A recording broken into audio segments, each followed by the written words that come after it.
Okay. So, again, here I am. And I wanted to ask you a question. Did you know that over 60% of students have experienced at least one traumatic event before they even graduate high school? Schools should be more than just a place for learning. To me, they should be, a safe haven where kids can come and heal. And I know a lot of teachers are saying, I'm not the emotional support, I'm not the, but to be perfectly honest, you are. You're their a parent away from home, you're their nurse, you're their social worker, you're their psychologist, you're their therapist, you're their everything when they are in your care. So you most definitely are. So if you're a teacher in the classroom, like I was, then that's what you are. And so whether you want to admit to it or not, then that's what you are. So in this video, I'll share how schools can become like trauma sensitive environments that truly support at risk youth. So I'll start off by talking about one year when I was in Atlanta. I was working at a middle school, and I had these two kids and they were brothers, and they were just, listen, they tore up the schools. They were like the Tasmanian, and I'm not even going to call them that, but that's what their behavior was. And a lot of times, what we don't understand is we have to get to the root of their issue. Like, what is causing them to have these loud emotional outbursts?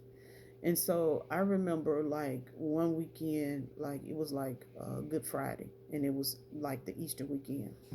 And so I will call him Tyson. Used to come to class, no pencil, no paper, no anything. And so when he came to class, what he did was he would curse you out. He would say all kind of mean and nasty things.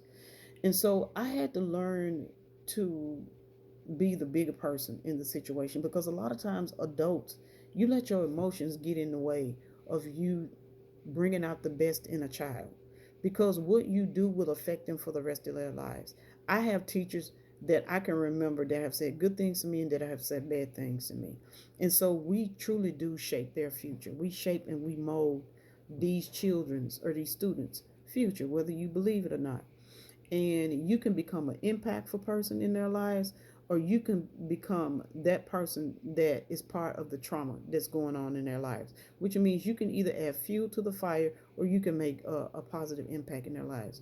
And so he would come in class, he would curse, he didn't want to read, he never had pencil paper, and so we would have to provide all of that. And at first it used to agitate me, but then as I got to know him more, um, he became my best student and one of my best. Like I used to, like I went from not wanting to like, oh, deal with this kid to, you know, he was like the love. Like he was like the little kid that I wish, was my very own.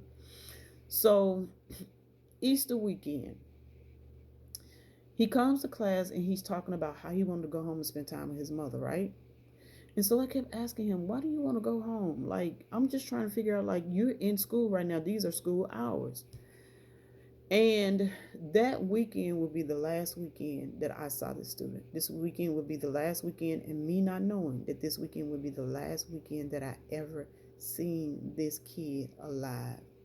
And it devastated me. Like, after I found out what happened to him, like, I literally wanted to leave the country because he was my baby. You know, I cherished him, I cherished the moments we had together. And I had wished, like in the beginning, that I understood like his pain and his trauma. And I didn't. But as I got to know him, I did. And so, he was known in the building for being, one of the quote unquote, worst kids or at risk youth, with critical behaviors. When it really wasn't the fact that he had a critical behavior. What I found out was, and he told me, that the reason why he cut up when he come to class is because his mom worked at night, and during the daytime his mother was at home. So what he wanted to do was spend time with his mom. So because he knew that his mother was at home, oh, and he would cut class too sometimes. Yes, him and his brother would come to school and they would cut class. And so I came to find out that his mom worked overnight, and the mom just had two twins, and he wanted some of that time to spend with his mom. Like that was just it. And that traumatized him because he couldn't see his mother. And so, because he couldn't see his mom, what him and his brother used to plan to do, and he literally told me this, like, you need to learn how to gain trust with your students, because you will be surprised of the things that they share with you and the things that they go through on a daily basis. And so he told me the reason why, like, he told me, he didn't talk and tell anybody, but he confided in me and told me that the reason why I do that is because I want to spend time with my mom. Like, she at home right now, and she just had two babies, and I don't get to see my mama. And so I remember, like, on that Friday, like, asking him, like, what he was going to do for the weekend. And every time he would talk to me, he would always talk to me, like, with this little harsh attitude. And I didn't mind it. Like, I didn't mind him talking to me like that, because that was my way of connecting with him. You got to find ways to connect with kids. And he would often have difficulty, I noticed, like, concentrating. He would have those outbursts, those loud emotional outbursts and withdrawals. Um, and there was also increased absenteeism with him and his brother, because he wanted to spend time with his mom. So that weekend was the last weekend I saw him. Um, that Monday, I'll tell you this too. He said something to me that, like, resounds in my mind right to this day. He told me this. He was like, if somebody put their hands on me, he was like, I'm gonna shoot him in the face.